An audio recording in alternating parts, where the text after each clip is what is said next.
Hello friends, welcome to Flourish Learning. शिक्षण आणि माणूस समृद्ध होतो. चला तर मग आज आपण इयत्ता 10वी गणित भाग 1 मधील पाठ दुसरा वर्ग समीकरणे शिकूयात, समजून घेऊयात आणि समृद्ध होऊयात. तर आज आपण या पाठातील संच 2.6 सोडवणार आहोत. 6वा, श्री कासम यांचा मातीची भांडी बनवण्याचा कुटीर उद्योग आहे. ते दररोज ठराविक संख्येएवढी भांडी तयार करतात. प्रत्येक भांड्याची निर्मिती मूल्य तयार केलेल्या भांड्यांच्या संख्येची 10 पट अधिक 40 रुपये असते. जर एका दिवसातील भांड्यांचे निर्मिती मूल्य 600 रुपये असेल तर प्रत्येक भांड्याचे निर्मिती मूल्य व एका दिवसात बनवलेल्या भांड्यांची संख्या काढा. तर इथे पहा, 6 पासून 10 पर्यंतचे सगळे प्रश्न आहेत. त्या सगळ्या प्रश्नांचा स्टार केलेला आहे. पहा, म्हणजे हे प्रश्न परीक्षेत बऱ्याच वेळा विचारले गेलेले आहेत. तर हे तुम्ही नीट समजून घ्या आणि याचा जास्तीत जास्त सराव करा आणि याच्यासोबत बाकीची पण जे आपण उदाहरणे पाहिलेली आहेत त्यांचा पण सराव करा. तर श्री कासम दररोज एक्स भांडी बनवतात असे आपण तर मानूया. मग प्रत्येक भांड्याची निर्मिती किंमत बरोबर काय होईल? तर 10x अधिक 40 होईल. म्हणून भांड्याची संख्या गुणिले प्रत्येक भांड्याची निर्मिती किंमत बरोबर काय होईल? एकूण निर्मिती मूल्य. आता हे समीकरण रूपात कसं मिळेल आपल्याला? तर x गुणिले काय होईल? ते 10x अधिक 40 बरोबर 600. म्हणजे काय होईल? आता गुणाकार करूया. x ने पूर्ण कंसाला गुणूया. तर काय होईल? x गुणिले 10x म्हणजे 10x वर्ग अधिक काय होईल? x गुणिले 40 अधिक 40x बरोबर 600. मग आता इथे काय होईल? तर 10x वर्ग आपण आहे तसंच ठेवूयात, अधिक 40x ला पण आहे तसंच ठेवूयात. आता हे बरोबर चिन्हाच्या पलीकडे 600 ते आपण अलीकडे घेऊयात, म्हणजे हे ऋण 600 होईल बरोबर 0. तर आपण ते काय करूया? इथे पहा, 10, 40 आणि 600 अशा तिन्ही संख्या आपल्याला मिळाल्या. तर या तिन्ही संख्या काय? तर 10च्या पट्टीतील आहे. तर दोन्ही बाजून आपण 10ने भाग देऊयात, म्हणजे आपल्याला याचं स्वरूप मिळेल. तर इथे काय होईल? x वर्ग अधिक इथे 4x होईल आणि वजा काय होईल? ते 60 होईल बरोबर 0. तर आता इथेच तर काय वर्गपदाचा सहगुणक आणि स्थिर पद यांचा गुणाकार. आता इथे 60चे आपल्याला दोन अवयव हवे आहेत, ज्याचा गुणाकार 60 होईल आणि बेरीज किंवा वजाबाकी 4 मिळाली पाहिजे. तर 10 आणि 6 हे दोन अवयव आहेत. पहा, तर 10 × 60 आणि 10 वजा 6 बेरीज 4 मिळते. म्हणजे समीकरण कसं होईल?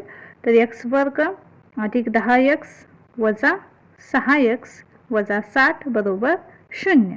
आता इथे दोघांचा आपण पुन्हा ग्रुप बनवूयात. सामायिक अवयव बाहेर घेऊयात. x बाहेर निघेल, कंसामध्ये x अधिक 10, दुसऱ्या कंसामध्ये ते वजा 6 बाहेर निघेल, पुन्हा कंसामध्ये x अधिक 10, कारण हे वजा वजा अधिक होतं आणि बरोबर 0. मग x अधिक 10 पण ते एकदाच लिहूयात आणि दुसऱ्या कंसामध्ये काय होईल? x वजा 6 बरोबर 0. म्हणून ते काय होईल? तर x अधिक 10 बरोबर 0 किंवा x वजा 6 बरोबर 0. x काय मिळेल? वजा 10 आणि ते x बरोबर काय मिळेल? तर 6. सगळे उदाहरणे आपण सेम त्याच पद्धतीने लिहिलेली आहेत. पहा, फक्त तुम्हाला इथे समीकरण अशी बनवता आली पाहिजे. या पद्धतीने समीकरण मिळतं, त्यावेळेला तुम्हाला त्याचं जे असे अवयव आहेत ते व्यवस्थित मिळवता आले पाहिजेत. म्हणजे बाकीचे पुढचं जे उदाहरण आहे ते तुम्ही सहजपणे सोडवू शकताय. परंतु भांड्यांची संख्या ऋण नसते. म्हणून एका दिवसात बनवल्या जाणाऱ्या भांड्यांची संख्या x बरोबर 6 आणि प्रत्येक भांड्याची निर्मिती मूल्य बरोबर 10x अधिक 40. म्हणजे तिथे काय होईल? तर 10 गुणिले 6 अधिक 40 बरोबर इथे काय होईल? तर 10 × 60 अधिक 40 बरोबर 100. म्हणून एका दिवसात बनवलेल्या भांड्यांची संख्या 6 आहे आणि प्रत्येक भांड्याची निर्मिती मूल्य 100 आहे. 7वा प्रश्न आहे, एका नदीत बोटीने प्रवाहाच्या विरुद्ध 36 किलोमीटर जाऊन परत त्याच जागी येण्यास प्रत्येकाला 8 तास लागतात. बोटीचा संत पाण्यातील वेग ताशी 12 किलोमीटर असल्यास नदीच्या प्रवाहाचा वेग काढा. नदीच्या प्रवाहाचा वेग ताशी x किलोमीटर आहे असं पण मानू. बोटीचा संत पाण्यातील वेग ताशी 12 किलोमीटर आहे. हे आपण प्रश्नात दिलेलीच माहिती तर लिहिलेली आहे. फक्त नदीच्या प्रवाहाचा वेग आपण x किलोमीटर मानलेला आहे. आता बोटीचा नदीच्या प्रवाहाच्या विरुद्ध दिशेने असलेला वेग काय होईल? तर 12 वजा x होईल, कारण संत पाण्यातील वेग 12 किलोमीटर आहे आणि प्रवाहाचा वेग आपण x मानलेला आहे. मग प्रवाहाच्या विरुद्ध दिशेने काय होईल? 12 वजा x किलोमीटर पर तास होईल आणि बोटीचा नदीच्या प्रवाहाच्या दिशेने असलेला वेग हा 12 अधिक x किलोमीटर पर तास होईल. आता प्रत्येकाला नदीच्या प्रवाहाच्या विरुद्ध दिशेने 36 किलोमीटर प्रवास करण्यासाठी लागणारा वेळ, तर वेळचं सूत्र काय आहे तर अंतर भागिले वेग, हे सूत्र पाठ करा. वेळ बरोबर काय तर अंतर भागिले वेग, म्हणून आपण ते काय लिहिलं 36/12 वजा x तास, कारण प्रवाहाच्या विरुद्ध दिशेने लिहिते. प्रवाहाच्या विरुद्ध दिशेने असलेला वेग काय आहे तर 12 वजा x आहे, म्हणून आपण अंतर किती आपलं तर 36 किलोमीटर आहे आणि वेग किती होईल 12 वजा x तास. त्याचप्रमाणे प्रत्येकाला नदीच्या प्रवाहाच्या दिशेने 36 किलोमीटर प्रवास करण्यासाठी लागणारा वेळ किती असेल तर वेळ बरोबर अंतर भागिले वेग, म्हणून इथे काय होईल 36/12 अधिक x तास. नदीच्या प्रवाहाच्या दिशेने असलेला वेग किती आहे तर 12 अधिक x आहे, म्हणजे इथे काय होईल 36/12 अधिक x तास. प्रत्येकाला प्रवास करण्यासाठी लागलेला एकूण वेळ 8 तास आहे. म्हणतं काय होईल आता प्रवाहाच्या विरुद्ध दिशेने जाण्यास लागलेला वेळ अधिक प्रवाहाच्या दिशेने जाण्यास लागलेला वेळ बरोबर 8 येईल. आता ही जी सर्व आपण इथे माहिती लिहिलेली आहे ती सर्व आपण प्रश्नाच्या आधारे लिहिलेली आहे. पहा, आता इथून पुढे आपण हे उदाहरण सोडवणार आहोत. तर प्रवाहाच्या विरुद्ध दिशेने जाण्यास लागलेला वेळ काय आहे तर 36/12 वजा x, 36/12 वजा x अधिक प्रवाहाच्या दिशेने जाण्यास लागणारा वेळ काय आहे तर 36/12 अधिक x, मग काय होईल 36/12 अधिक x बरोबर 8. तर आपण ते काय करूया, दोन्ही बाजूंना 4 ने भाग देऊयात, म्हणजे इथे काय मिळेल आपल्याला इथं 9/12 वजा x अधिक 9/12 अधिक x बरोबर इथे काय होईल 2 मिळेल. तर इथे काय केलं पहा, आपण दोन्ही बाजूंना इथे काय केलं 4 ने भाग दिलेला आहे, त्याचा सोपं रूप दिलेलं आहे. आपण सामायिक घटक घेतला तर आपल्याला काय मिळेल 1/12 वजा x अधिक 1/12 अधिक x कंस पूर्ण बरोबर 2. आता हे जे 9 आहे ते आहे तसंच ठेवूयात आणि ते आतमध्ये काय करूयात आपण कंसामध्ये यांचा तिरकस गुणाकार करूयात. पहा 1/12 वजा x अधिक 1/12 अधिक x जे आहे त्यांचा तिरकस गुणाकार करूयात. हा गुणाकार कसा मिळेल आपल्याला, आता 1 निघून गेल्यानंतर आहे ती संख्या मिळेल, म्हणून 12 अधिक x अधिक 12 वजा x होईल. 12 वजा x गुणिले 1 केलं तर तेच मिळणार ना आपल्याला छेद. आता पहिल्या कंसामध्ये काय मिळेल 12 वजा x आणि दुसऱ्या कंसामध्ये काय मिळेल 12 अधिक x कंस पूर्ण बरोबर 2. पुन्हा आता इथे काय होईल तर हे 9 आहे तसं कंसामध्ये तर काय होईल पहा, तर या 12चं आणि 12चं काय होईल इथं बेरीज होईल. 12 आणि 12 24 अधिक x आणि वजा x हे एकमेकांना निघून जातील. पहा त्यानंतर इथे छेदामध्ये काय होईल पहा, तर 12 वजा x आहे आणि 12 अधिक x आहे, म्हणजे एका कंसामध्ये a अधिक b दुसऱ्या कंसामध्ये a वजा b, या सूत्रानुसार इथे काय होईल तर a वर्ग वजा b वर्ग, म्हणजे तर 12चा वर्ग होईल. 12चा वर्ग 144 वजा b वर्ग म्हणजेच काय होईल x चा वर्ग होईल, म्हणजेच काय होईल आता इथे x चा वर्ग होईल. 12चा वर्ग 144 आणि x वर्ग कंस पूर्ण बरोबर 2.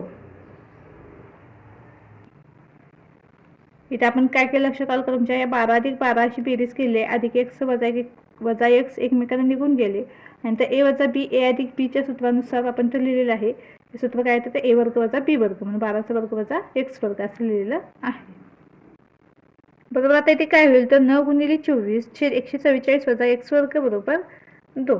आता 24 नव्हे 24चा पाडा जर तुम्हाला येत असेल तर डायरेक्ट गुणाकार करू शकता. 24 नव्हे काय होईल 216 छेद इथे काय होईल 144 वजा x वर्ग बरोबर 2. आता इथे काय करूयात आपण तर तिरकस गुणाकार करूयात. आता 2चा छेद काही नाही म्हणजे 1 असतो पहा, म्हणून इथे काय होईल 216 एके 216 होईल आणि 2 गुणिले 144 वजा x वर्ग हा असा गुणाकार होईल. ते आपण तिरकस गुणाकार केलेला आहे. आता हे जे 2 इकडे गुणिले आहे ते इकडे भागिले होईल. पहा मग 2 ने 216ला जर आपण भाग दिला तर इथे भाग कितीचा बसेल हा 108चा, म्हणजे 108 बरोबर काय मिळेल आपल्याला 144 वजा x वर्ग. मग आता आपलं काय होईल इथे तर हे वजा x वर्ग आहे ते आपण बरोबर चिन्हाच्या अलीकडे लिहिलं तर हे x वर्ग होईल बरोबर. काय होईल आता हे 144 आहे तसंच ठेवूया. आता हे धन 108 आहे ते इकडे काय होईल ऋण 108 होईल. पहा मग x वर्ग बरोबर काय मिळेल आपल्याला 144 वजा 108. ही वजाबाकी करूयात. ही वजाबाकी आपल्याला 36 मिळते पहा. म्हणजेच x वर्ग 36 मिळाला. मग आता 36 हा कशाचा वर्ग आहे तर 6चा वर्ग आहे. म्हणून x बरोबर काय मिळेल आपल्याला तर x बरोबर आपल्याला 6 मिळेल. पण त्याला धन आणि ऋण ही दोन्ही चिन्ह येऊ शकतात. म्हणून x बरोबर ऋण 6 आणि x बरोबर 6 अशा दोन किमती आपल्याला मिळतील. म्हणजे 36ची अशी दोन वर्गमूळ आपल्याला मिळतील, ऋण 6 आणि 6. परंतु वेग हा कधीही ऋण नसतो पहा. म्हणून नदीच्या प्रवाहाचा वेग ताशी 6 किलोमीटर आहे किंवा 6 किमी पर तास असं लिहिलं तरी चालेल. 8वा प्रश्न आहे, पिंटूला एक काम करण्यासाठी निशूपेक्षा 6 दिवस अधिक लागतात. दोघांनी मिळून काम केल्यास ते काम पूर्ण करण्यासाठी त्यांना 4 दिवस लागतात. तर ते काम एकट्यानेच पूर्ण करण्यास प्रत्येकास किती दिवस लागतील. तर आपण तर काय केलं, निशूला एक काम करण्यास x दिवस लागतात असे आपण तर मानूयात. पिंटूला ते काम करण्यास x अधिक 6 दिवस लागतील. निशू एका दिवसात 1/x काम पूर्ण करतो आणि पिंटू एक दिवसात 1/x अधिक 6 काम पूर्ण करतो. दोघे मिळून एक दिवसात 1/x अधिक 1/x अधिक 6 काम पूर्ण करतात. म्हणून दोघांनी मिळून 4 दिवसात केलेले काम बरोबर 4 कंसामध्ये 1/x अधिक 1/x अधिक 6 म्हणजे 4 गुणिले हा पूर्ण कंस होईल.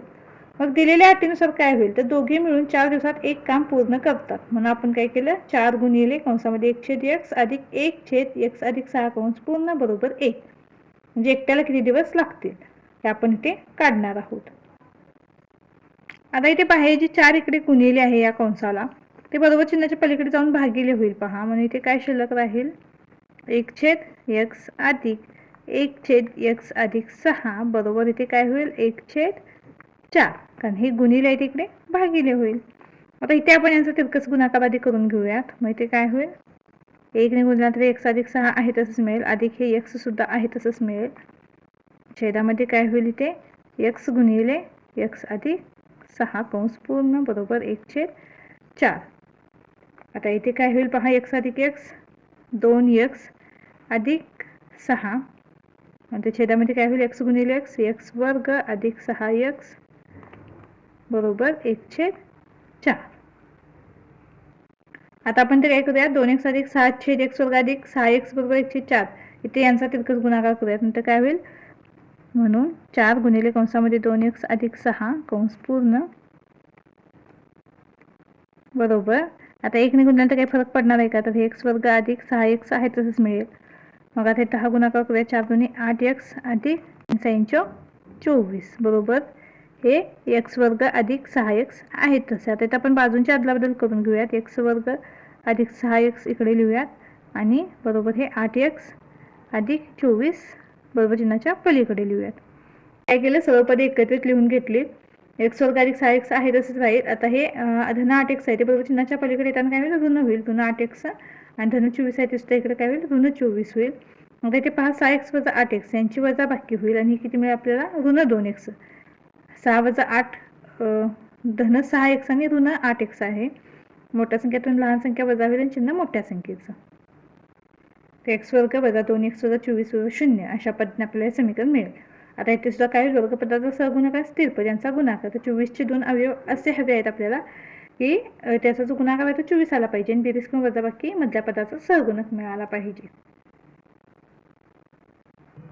तर 24चे काय अवयव मिळतील आपल्याला 6 आणि 4 6 × 24 आणि 6 वजा 4 केलं तर आपल्याला 2 मिळेल पहा 6 आला तर ऋण चिन्ह द्यावं लागेल. कसं मिळेल आपल्याला x वर्ग वजा 6x अधिक 4x वजा 24 बरोबर 0. आता इथे दोघांचा आपण असा जर ग्रुप बनवला तर ते सामायिक अवयव काय बाहेर निघेल x निघेल कंसामध्ये x वजा 6 राहील. इथे सुद्धा काय होईल तर 4 बाहेर निघेल पहा अधिक 4 कंसामध्ये x वजा 6 बरोबर 0. ते x वजा 6 आपण ते एकदाच लिहिणार आहोत कंसामध्ये आणि दुसऱ्या कंसामध्ये काय मिळेल आपल्याला x अधिक 4 बरोबर 0. आता इथे काय होईल x वजा 6 बरोबर 0 किंवा x अधिक 4 बरोबर 0. मग इथे x बरोबर काय मिळेल आपल्याला 6 आणि इथे x बरोबर काय मिळेल आपल्याला ऋण 4. परंतु दिवसांची संख्या ऋण नसते म्हणून निशूला एक काम करण्यास 6 दिवस लागतात पिंटूला एक काम करण्यास लागणारे दिवस बरोबर x अधिक 6, म्हणजे इथे काय होईल तर 6 अधिक 6 बरोबर 12. म्हणजेच निशूला एक काम करण्यास 6 दिवस आणि पिंटूला एक काम करण्यास 12 दिवस लागतात. पुढील प्रश्न आहे, 460 या संख्येला एका नैसर्गिक संख्येने भागल्यास भागाकार भाजकाच्या 5 पटीपेक्षा 6 ने अधिक येत असून बाकी 1 येते, तर भागाकार व भाजक किती? तर ते भाजक x आहे असे आपण मानूयात. म्हणून भागाकार बरोबर काय होईल 5x अधिक 6 होईल. भाज्य बरोबर काय तर भाजक गुणिले भागाकार अधिक बाकी. हे आपण याआधी पण शिकलेलो आहे भागाकार शिकत असताना. मग दिलेल्या माहितीनुसार भाज्य किती आपला तर 460 आहे. म्हणून इथे काय होईल आता ह्या सूत्रानुसार आपण तर हे लिहूयात. तर काय होईल भाज्य आपला 460 आहे. 460 बरोबर काय होईल भाजक किती आहे आपला आपण x मानलेला आहे. म्हणजे x गुणिले 5x अधिक 6.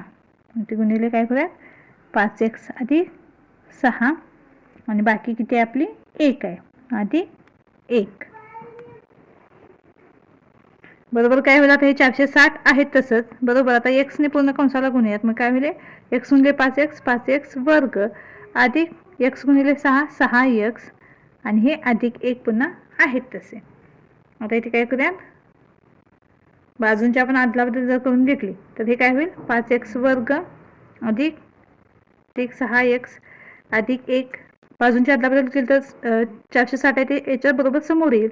पण आपण काय करूयात 460 सुद्धा इथे लिहूयात. मग काय होईल ते पुन्हा 460 होईल आणि बरोबर 0. मग आता इथे काय होईल 5x वर्ग अधिक 6x.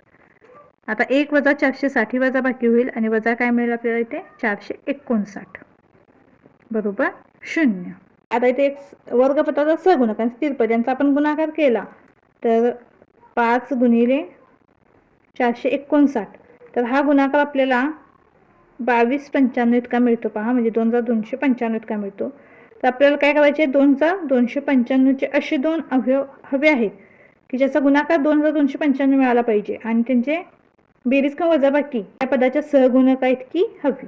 तर असे दोन कुठले अवयव मिळतात पहा आपल्याला तर 51 आणि 45 मिळतात.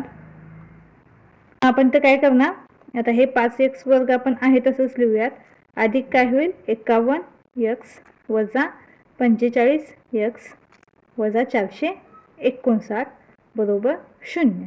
आता इथे पुन्हा दोघांचा ग्रुप बनवूयात आपण. सामायिक घटक बाहेर ठेवूयात. आता इथे x सामायिक लिहूयात. कंसामध्ये काय राहील कंसामध्ये 5x अधिक 51 शिल्लक राहील. पुढे कंसामध्ये इथं काय सामायिक घटक कोणता बाहेर निघेल तर 9 निघेल पहा. कारण 9 ने 45ला भाग जातो आणि 459ला सुद्धा भाग जातो. म्हणून 9 आपण इथे बाहेर घेऊयात. कंसामध्ये ते काय राहील 5x अधिक 51 कंस पूर्ण बरोबर 0. मग आता हे 5x अधिक 51 आपण एकदाच लिहूयात आणि दुसऱ्या कंसामध्ये काय मिळेल x वजा 9 बरोबर 0. म्हणजेच इथे काय होईल 5x अधिक 51 बरोबर 0 किंवा x वजा 9 बरोबर 0. मग आता इथे काय होईल तर 5x बरोबर काय मिळेल आपल्याला ऋण 51 म्हणजेच x बरोबर ऋण 51/5. तसंच इथे काय होईल तर x बरोबर काय मिळेल आपल्याला 9 मिळेल पहा. परंतु जो आपला भाजक आहे तो नैसर्गिक संख्या आहे. मग आता वजा 51/5 ही नैसर्गिक संख्या आहे का नाही. मग आपला x बरोबर काय आहे 9 आहे. परंतु भाजक ही नैसर्गिक संख्या आहे असे उदाहरणात दिले आहे. म्हणून भाजक बरोबर काय 9 आणि भागाकार बरोबर काय होईल तर 5x अधिक 6 म्हणजेच 5 गुणिले 9 अधिक 6 म्हणजेच 9 5 45 अधिक 6 बरोबर 51. म्हणून भाजक बरोबर 9 व भागाकार बरोबर 51. यानंतर पुढील 10वं उदाहरण आहे. बाजूचा समलंब चौकोन ABCD मध्ये AB समांतर CD असून त्याचे क्षेत्रफळ 33 चौरस सेंटीमीटर आहे. तर आकृतीतील दिलेल्या माहितीवरून चौकोनाच्या चारही बाजूंची लांबी खालील कृती पूर्ण करून काढा. तिथे बाजूला आपल्याला आकृती दिलेली आहे त्याची मापे सुद्धा अशा पद्धतीने आपल्याला इथे दिलेली आहेत पहा. आणि ही दिलेली कृती पूर्ण करून आपल्याला हे उदाहरण पूर्ण करायचं आहे. तर आपण ते दिलेली आकृती बाजूला काढून घेतलेली आहे. चौकोन ABCD हा समलंब चौकोन आहे AB समांतर CD. चौकोन ABCDचे क्षेत्रफळ बरोबर 1/2 कंसामध्ये AB अधिक CD गुणिले इथे रिकामा बॉक्स आपल्याला दिलेला आहे. तर इथे काय येईल तर AM येईल. तर क्षेत्रफळ आपल्याला दिलेले आहे 33 दिलेलं आहे. 1/2 गुणिले आपला AB किती आहे तर x आहे आणि CD किती आहे आपला तर 2x अधिक 1 आहे गुणिले AM किती आहे आपला तर x वजा 4 आहे. तर आपण ते लिहूयात x वजा 4. बरोबर. आता इथे काय होईल तर हा 2 जो इथं भागिले आहे तो इकडे गुणिले होईल म्हणजे 33 2 इथे काय होईल 66 होईल. मग इथे काय राहील आता इथे x अधिक 2x 3x होईल अधिक 1 गुणिले हे पुन्हा काय x वजा 4. आता इथे काय होईल तर 3x अधिक 1 गुणिले x वजा 4 हा गुणाकार केला तर 3x गुणिले x काय मिळेल 3x वर्ग मिळेल. त्यानंतर इथे काय होईल वजा 11x होईल आणि ते वजा 70 बरोबर 0. तर हे वजा 11x कसे येतील तर 3x गुणिले 4 हा गुणाकार काय होईल 4 त्रिक 12x आणि पुन्हा काय होईल हा x 1 गुणिले x होईल. मग 12 वजा 12x अधिक x होईल वजा बाकी होईल आणि चिन्ह मोठ्या संख्येचं म्हणून वजा 11x मिळतील. 4 एके 4 होईल आणि चिन्ह ऋण आहे तसंच राहील आणि पुन्हा इथे काय होईल पहा हे धन 66 आहे ते आपण इथं बरोबर चिन्हाच्या अलीकडे इथं लिहिलं आपण तर ते ऋण 66 होईल. मग ऋण 4 आणि ऋण 66 यांची बेरीज होईल आणि ती बेरीज किती मिळते आपल्याला ऋण 70 मिळते. त्यामुळे हे ऋण 11x आणि ऋण 70 आलेलं आहे. यानंतर 3x इथं कंसामध्ये काय येईल पहा तर x वजा 7 येईल. तर इथं आपल्याला फक्त रिकाम्या जागा ज्या दिलेल्या आहेत त्या आपण इथे भरत आहोत. तुम्ही हे उदाहरण बाजूला सोडून पाहू शकता. स्टेप बाय स्टेप तुम्ही ते सोडवा हवा असेल तर तुमच्या लक्षात येण्यासाठी. इथे सुद्धा काय येईल 10 गुणिले x वजा 7 येईल. मग आता 3x अधिक 10 एका कंसामध्ये लिहिलं पुढील कंसामध्ये काय असेल तर x वजा 7 असेल. हा x वजा 7 चा एक कंस आणि 3x अधिक 10 चा एक कंस. पुन्हा 3x अधिक 10 बरोबर 0 किंवा आता इथे काय होईल x वजा 7 बरोबर 0. मग x बरोबर काय होईल वजा 10/3 होईल आणि ते x बरोबर काय होईल तर 7 मिळेल आपल्याला. परंतु लांबी ही ऋण नसते म्हणून x बरोबर वजा 10/3 ही मिळेल का तर नाही. x बरोबर काय आहे तर 7 आहे. x म्हणजेच काय तर AB. तर AB किती मिळाला आपल्याला 7 मिळालेला आहे. म्हणून AB बरोबर x बरोबर 7 सेंटीमीटर. तर CD किती आहे बरोबर तर CD बरोबर 2x अधिक 1 आहे म्हणजेच काय होईल 2 गुणिले 7 अधिक 1 बरोबर 14 अधिक 1 बरोबर 15. तर CD किती मिळाला 15 आणि BC किती आपला तर BC बरोबर x वजा 2 आहे म्हणजेच काय होईल 7 वजा 2 बरोबर 5. म्हणून AB बरोबर 7 सेंटीमीटर CD बरोबर 15 सेंटीमीटर आणि BC बरोबर AD बरोबर 5 सेंटीमीटर. तर अशा पद्धतीने आपला इथं सराव संच पूर्ण झालेला आहे. व्हिडिओ आवडल्यास चॅनलला लाईक शेअर सबस्क्राईब नक्की करा आणि हो कमेंट सुद्धा नक्की करा. धन्यवाद.